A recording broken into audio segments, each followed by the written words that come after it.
What's up, YouTube family? Back with a quick video, you guys. I'm just gonna answer some questions. I got some comments and some questions that I just wanted to answer this morning.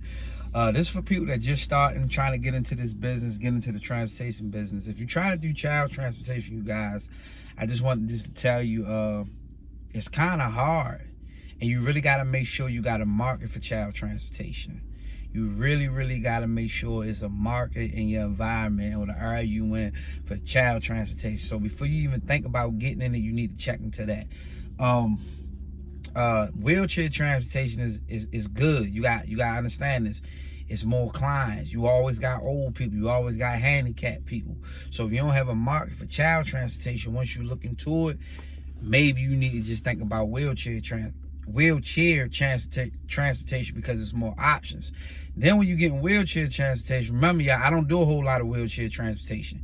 This is from what I know and talking to people and the little I get myself into, and me working with another guy named Mr. Morgan that been in the company for 20 years.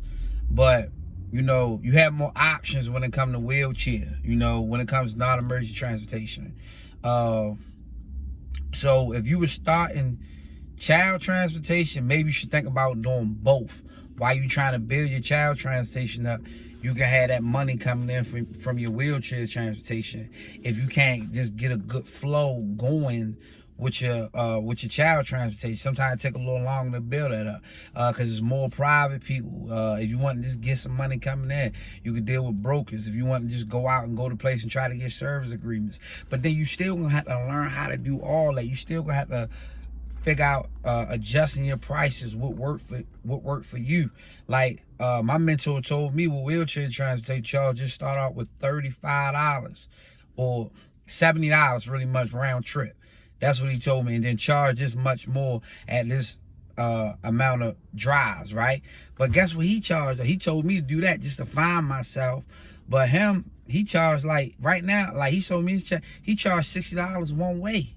$65 one way. You know what I mean? So he getting over $130 round trip for wheelchair transportation, if that makes sense. But you gotta figure out what works for you and your business, what's good for you when you start. It ain't no magic number. You know, see what work for yours, work for you. Of course, see what the market at. But at the same time, you got to build that trust. You got to build that clientele with these people, you know, and as you build your trust, you know, you can take your prices up over time. So if you think about doing child transportation, you have to make sure it's a market in your area. You got to have a market. And if not, do both. Do both. Get you a wheelchair van. You know, hold up. Don't just be so anxious to start. Get you a wheelchair van. Get you something to start with. You know what I mean? Then you can build your child transportation up at the same time. You know, do both. That way you have some money coming in. Don't quit your job. You know what I mean? Unless you got some money saved up, because you do not know how long it's going to take to build this thing. A lot of y'all, like, you know, I get a lot of questions. I think some of y'all just over process things. Just take one step at a time. You know what I mean? If you're going to do both wheelchair and you're going to do child transportation, that's fine. You know what I mean? But have some steps in place and just, you know, just take it one step at a time. That's it. You know what I mean? And another thing, you know, a lot of us don't learn how to do. We don't know how to market. We don't learn how to market. We don't learn how to advertise. We got to learn how to do that. And if you don't want to do any of that, then maybe you should go deal with a broker. And that way the broker is going to see the clients, but then you ain't going to make no money. You know, so you definitely want to have some service agreements if you're going to go that route with wheelchair. I don't have no service agreements, but this is what everybody tell me.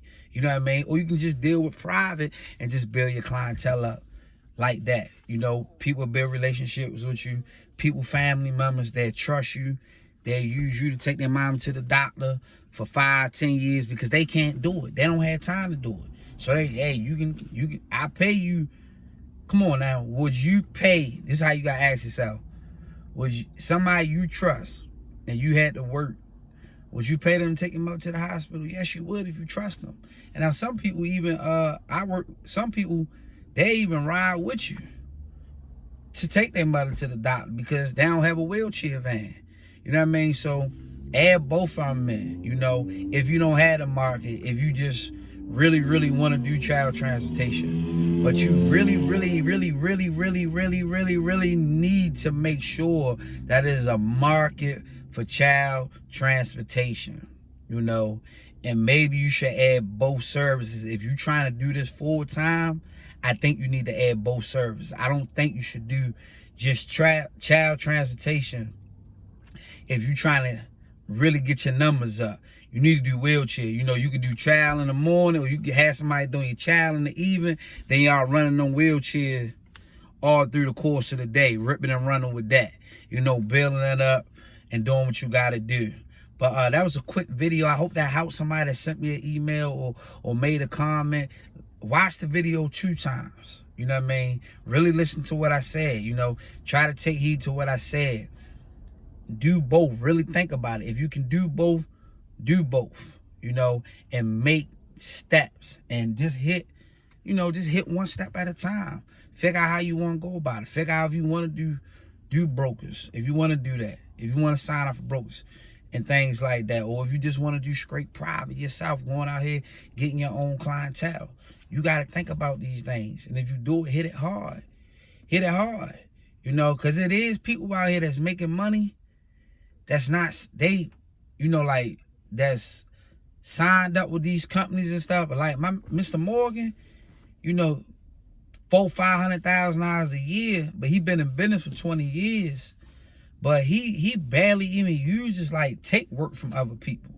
You know, a lot of his work is private, building relationship in the community is just strictly private. You know what I mean? A lot of private clientele, you know. So y'all be blessed. I'll catch y'all in the next video.